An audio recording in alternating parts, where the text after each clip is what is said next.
ওই ভারতীয় সাম্রাজ্যবাদের সৃষ্টি। অতএব আমরা ইসকনকে উৎসাহ করে বলে দিতে চাই, সাবধান হয়ে যাও। চট্টগ্রামে আমাদের ভাই সাইফুল ইসলামকে নির্মমভাবে জবাই করে হত্যা করা হয়েছে। আমরা নীরব দর্শকের ভূমিকা পালন করছি না। আমরা শান্তি চাই, আমরা শান্তি চাই, আমরা সহিংসতায় যেতে চাই না।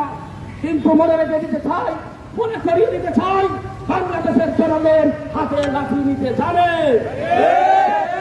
পিঠের চামড়া থাকবে না, পিঠের চামড়া থাকবে না।